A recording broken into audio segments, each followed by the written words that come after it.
Sanibonani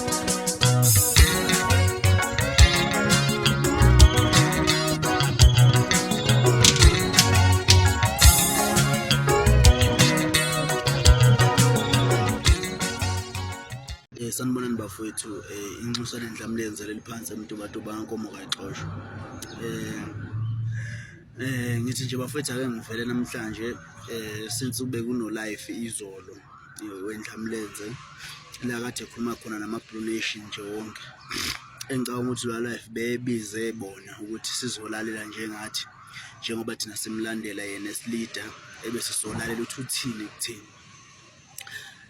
Indlamlenze ikhulume konke yageqa amagula, but iyathatha something noma yasho something ayibhekise kuthini. Uma uthi umuntu uyamlandela kufanele kucace ukuthi uma umlandela into akayishoyo ezilida yakho uyayilandela nayo. Noma ngabe ukhuzane engathi ushintsha umbala athi umbala awufuna sefuna u-orange, kuyomele siwugqoke lo orange because ushilo, okusho ukuthi konke akakushoyo kufanele sikulalele, sikuzwe futhi sikuthande.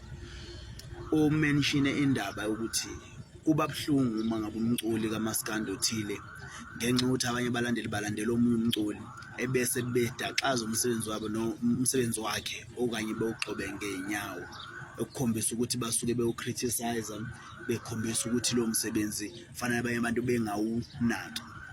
Uke wagalakisa ngoshunu wamagwinya uthi mina mhlambe thothi mina ngithengisa amagwinya notswayi ngenxa ukuthi wena udokotela wathi ungawudli ukudla okunosawoti, sekufanele uze kimi uzogxeka lo magwinya uthi waye amagwinya akhe benotswayi, kodwa kube kukhona umuntu othengisa amagwinya angenalo lotswayi. Okusho ukuthi ke uma kunjalo lo muntu othengisa amagwinya angenalo lotswayi wangayikena uyokwazi ukuthi uthi lowo magwinya hayi ngoba nalo utswayi senzo ungathathi lawa athandwa abantu abaningi, kodwa ngenxa yokuthi wena udokotela wathi ungalidla utswayi bese uthi wena hayi lawa ayabheda. Uwayikalekisa kanjalo.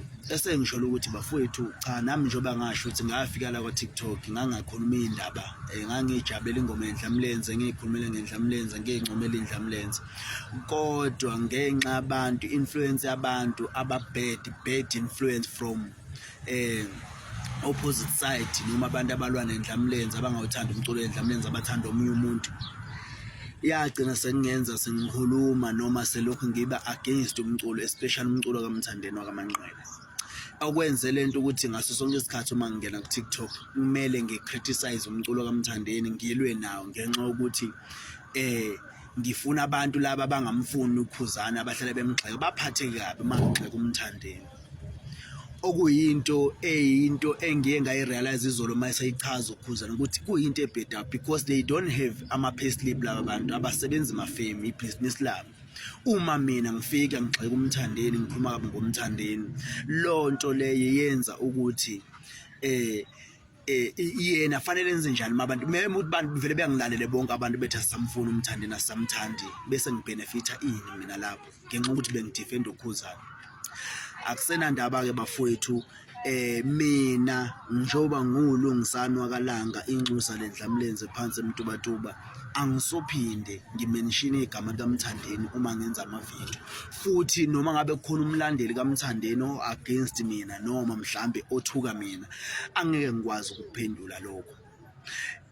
And bafowethu nonke nilandela uMthandeni wakaManqele, njengoba nilandela uMthandeni wakaManqele nimthanda ngeenhliziyo zenu futhi nikholelwa kuyena, ningaze nisho lutho ngokhuzana noma nalaba bashilo kubi ngokhuzana. Bafowethu ngithi nxese ekukhulumeni ngabe ngegama likaMthandeni wakaManqele nokcriticize indlela akacula ngayo noma akenza ngayo izinto, angizophinde. Into engizoyingenela ku-TikTok ukuthi ngizoyincomela ukhuzane, ngiyiculile ingoma kakhuzane, ngi-encourage ama-Blue Nation ngento efanele iyenzeke. Angisophinde ngilwe nabantu ey'nkundleni zokuxhumana. Bafowethu ngiphinde ngisho ukuthi rest in peace kudubula wakambatha ngokwenzekile kuyena, and ngingeke ngathini bafowethu, but okwenzekile kuke kusikhombise nathi ukuthi kunzima kangakanani la ngaphandle ukuthi singakwazi ukuthi sibe against wonke umuntu noma bonke abantu, ngoba asibazi abantu esibagxubayo noma sithi kuyadlalwa kubona ukuthi kunjani. Engisho ukuthi bafowethu ne-social media masisebenzisa, ngicabanga ukuthi akube indlela e-right esokuyisebenzisa.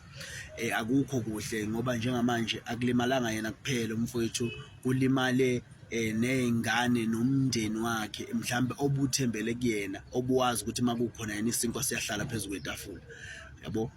Sengisho khona ukuthi bafowethu mina ukuba khona kwami ngingabona mina, but abantu aba-behind mina baningi kakhulu, futhi abantu aba-behind mina bangabantu abasho ukuthi ngaphandle kwakho Lungisani Langa angeke saba yilutho, yabo. Angeke sisakwazi ukuya etoilet, yabo. Angeke sakwazi ukuthi sibe nephahla lokuhlala. Kodwa ngenxa yokuthi mina ngithi mina angifuni ukuthi ngikusebenzise ngendlela e-wrong, ukuthi nami ngiyazazi ukuthi umsiza wami kuhambe kufike bafowethu.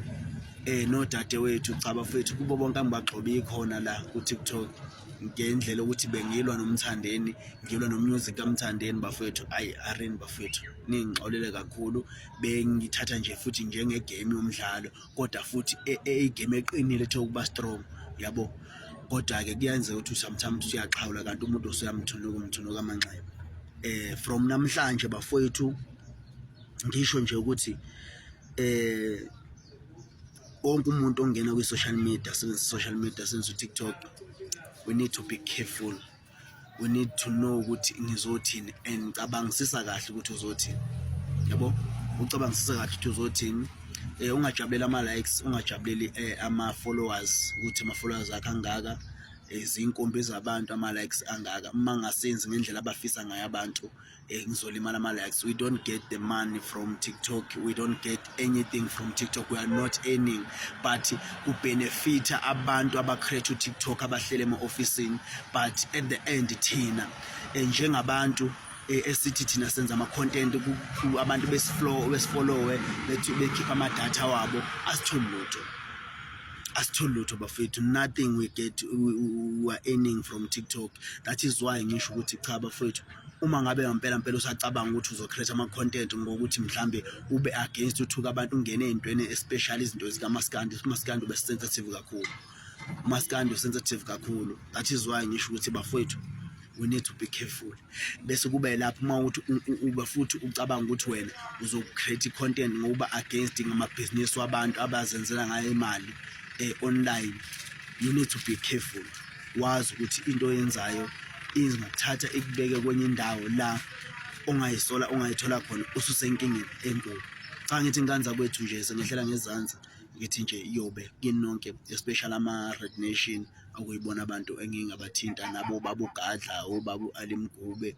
Ayibafowethu ayidle ishiyele, bengaqondile okubi, just bengithi nje nami I'm fighting ama-battles, ama-Blue Nation, but angizoba khona for ukuphusha umsebenzi weqhawe, because uKhuzani ngimthanda ekujuleni kwenhliziyo. Music angenzela wona, akekho umculo engibothe ongenzela wona, kodwa ngasho njalo nebhova lisaphila lingakahambi mhlawumbe ngathi akekho umculo ongenza. Wafike wangisula inyembezi uKhuzani, engicabanga ukuthi bafethu kuyinto